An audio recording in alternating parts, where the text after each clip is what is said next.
Hello again everybody. I've been making a few of these videos for you over the last few weeks and realised that my own voice after quite a long layoff is sounding a little bit tired and rusty, to say the least. And in focusing on making the videos, I haven't necessarily always warmed it up fully before doing it as well. So I thought it might be a good idea to actually put a little warm-up routine together that you can access whenever you like. And I thought I would try and do it in two halves, so it'll be about 30 minutes of warm-up exercises altogether. But if you can't do it all at one sitting, it'll be in two halves so that you can do one bit and then slide forward and another time to do the other bit.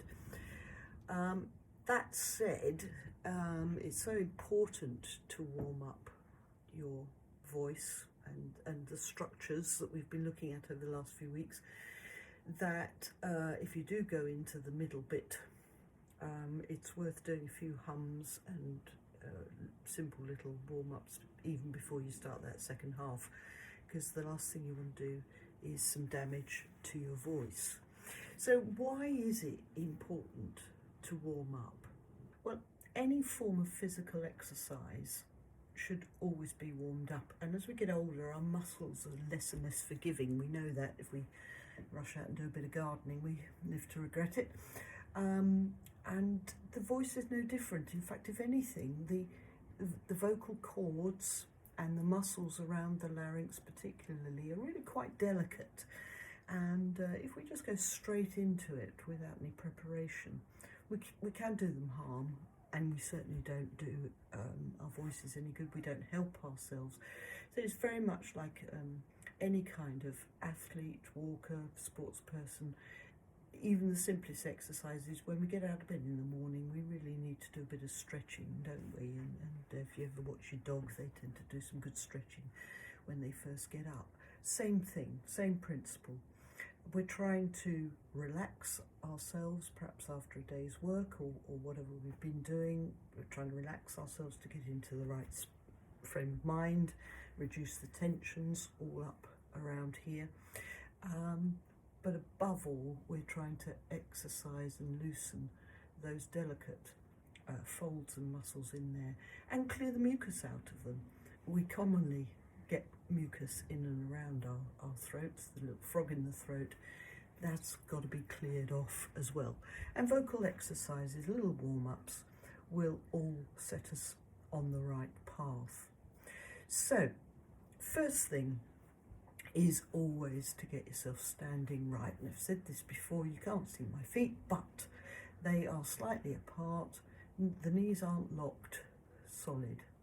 They are just very gently bent. And essentially, my hips and my feet are in a line. Now, some musicians will actually stand with their feet planted slightly in a, I don't know, it was, I think, fourth position in ballet, if you ever did that. Let me go back a bit further so you could see my feet. How far have I got to go? Here we go. So I'm standing with them slightly apart, so that there's hopefully a straight line here. But some musicians will slightly plant themselves. You'll often see a violinist doing that. It's quite good for flute playing, having one foot slightly in advance of the other.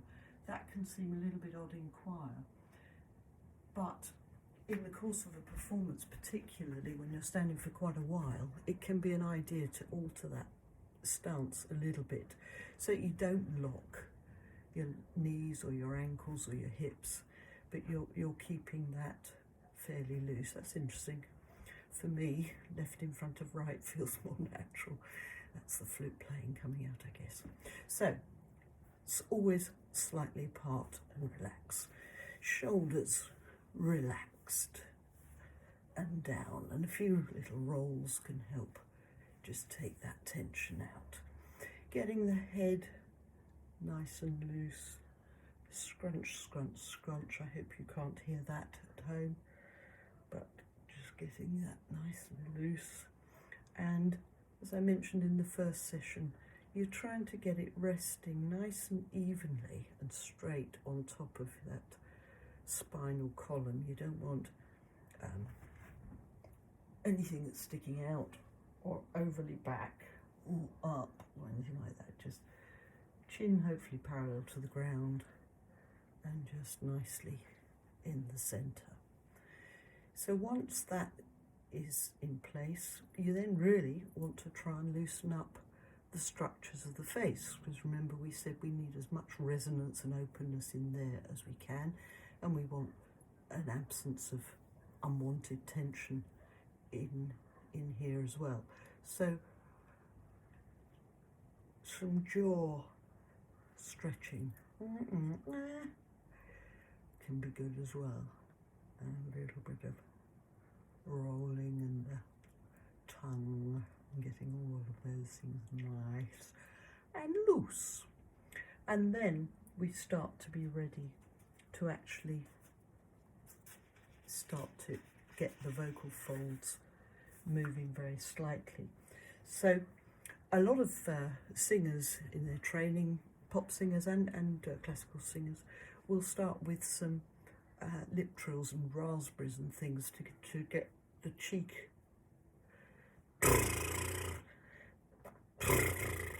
that sort of thing, or even getting the tongue wiggling. That's a good look.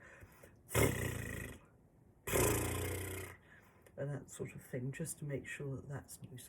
You can feel completely stupid doing that in choir, so the best thing really is that we just all forget our inhibitions and go for it and have done with it. Go back to childhood a bit. I don't think I was brought up to do that as a child either, but never mind. So that we can do that. Then we want to get a little bit of voice actually going, so a little bit of gentle hum.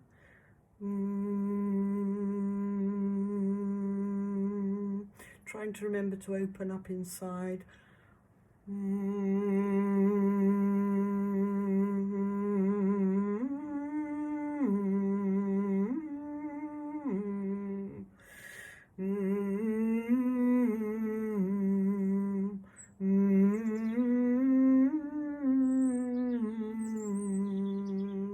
Some little gentle hums just to clear some mucus out of there and get those working.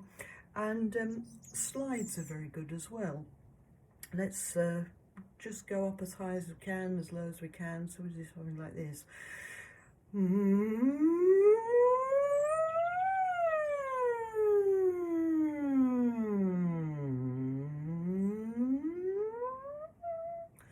Just don't ever let it feel tight or painful or hard work, but just very gently.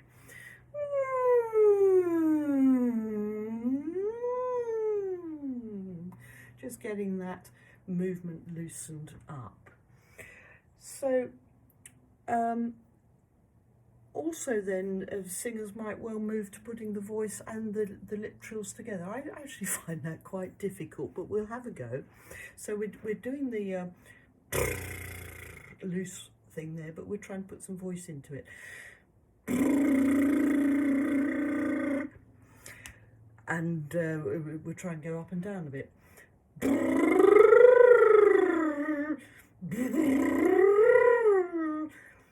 I find I don't know whether just too tight and restricted there. I need to practice them more, but they're not that easy, I find. But good exercise. Makes your nose tickle as well, so it must be doing some good. Okay, so we've now got nice and loose, everything loose, bit of mouth looseness, jaw, all of that happening, and we've just very slightly got the vocal cords in motion. So let's try now being a little bit more active with what we're trying to do, and we'll now get some of the nice open vowels going. So we're going to try this one on a nice comfy note. Mi, me, ma, mo, mu. Mi, me, ma, mo, mu. And let's try that now gently going